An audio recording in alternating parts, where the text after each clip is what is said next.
Hello viewers, আসসালামু আলাইকুম। কেমন আছেন সবাই? আশা করি সবাই অনেক অনেক ভালো আছেন। আজকে আমি আপনাদের সাথে যে বিষয়টা নিয়ে শেয়ার করব তা হচ্ছে, আপনারা ভিডিওর টাইটেল এবং থাম্বনেল দেখে অবশ্যই বুঝে গেছেন। আমার একটা ভাই, উনি এই ১ম বার খামার শুরু করেছে।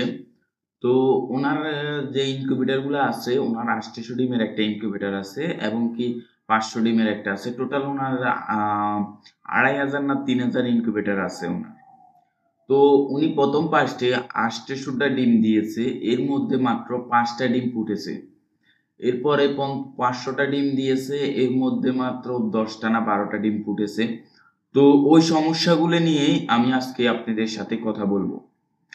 ওই সমস্যাগুলো আমি জানার পরে আমি চিন্তা করলাম যে যারা নতুন উদ্যোক্তা আছে, খামারটা শুরু করতে চায় ইনকিউবেটরের বাচ্চা দিয়ে, তো তাদের জন্য আমি ভিডিওটি কন্টিনিউ করছি।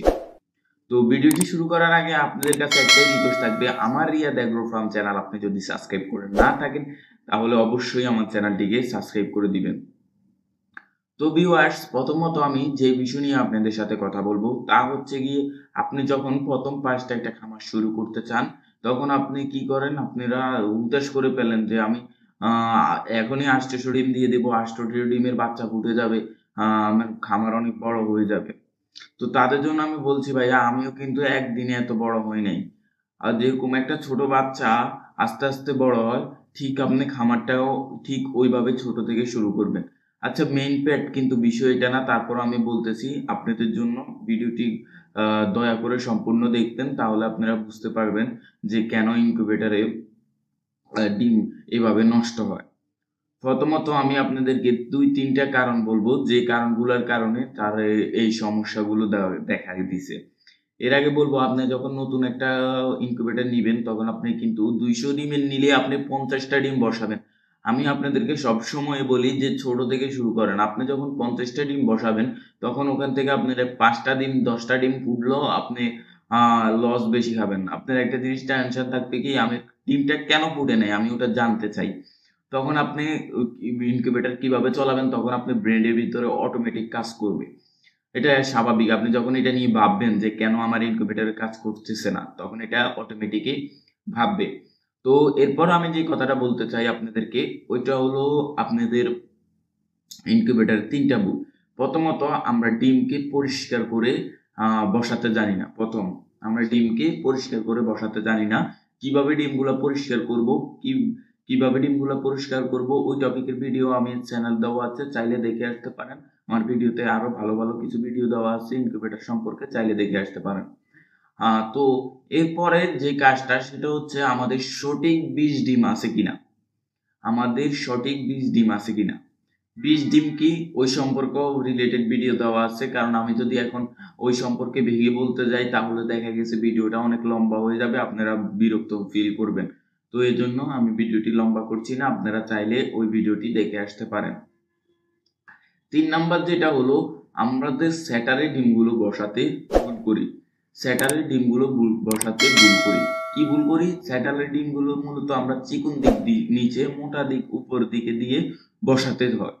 তো আপনারা অনেক টাইমে কি করেন, আপনারা মোটা দিকটা নিচে দিয়ে দেন, চিকন সাইডটা উপরে দিয়ে দেন। এই জন্য ব্রনটার নিচে যে শূন্য স্থান আছে ওখানে বেজে যায়, মানে আটকে যায়। ওখানে আটকে গেলে আপনার ব্রনটা মারা যায়। এরপরে যে ভুলটা হয়ে থাকে তা হচ্ছে, স্যাটারে থেকে হ্যাচারে নামানোর সময়। হ্যাঁ, স্যাটার থেকে হ্যাচারে নামানোর সময় আপনি ডিমগুলো যখন নামাবেন, ডিমগুলো কিন্তু বেশি লড়তে পারবে না। ডিমগুলো যখন বেশি লড়বে, আপনার বাচ্চা ভ্রূণটা কিন্তু মানে ভিতরে অনেক জখম খায়, তখন বাচ্চাগুলো মারা যেতে পারে। এরপরে হলো যে বিষয়টা হলো, এরপরে হলো আপনার সর্বশ্রেষ্ঠ ভুল যেটা, ওটা হলো আমরা তাপমাত্রা কন্ট্রোল করতে পারি না। আমাদের প্রায় ১০০% মানুষের মধ্যে ৮০% মানুষেরই এই সমস্যাটা হয়ে থাকে বেশি। আমরা তাপমাত্রাটা সঠিকভাবে কন্ট্রোল করতে পারি না।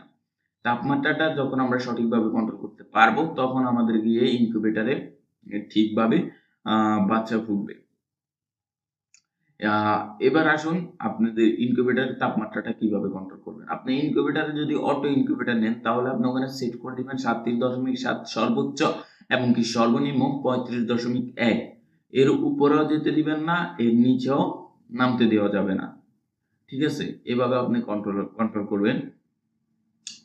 আর আরেকটা বিষয় হচ্ছে গিয়ে, আপনি যে ডিমগুলা নিচ্ছেন ওগুলা কি আপনি নিজের খামারে নিচ্ছেন নাকি অন্য জায়গা থেকে নিচ্ছেন? অন্য জায়গা থেকে নিলে ডিমগুলো নেওয়ার আগে আপনারা আগে দেখবেন প্রতি 10 পিসের সাথে মূলত একটি করে রাতা দেওয়া থাকে, মুড়ি 10 পিসের সাথে।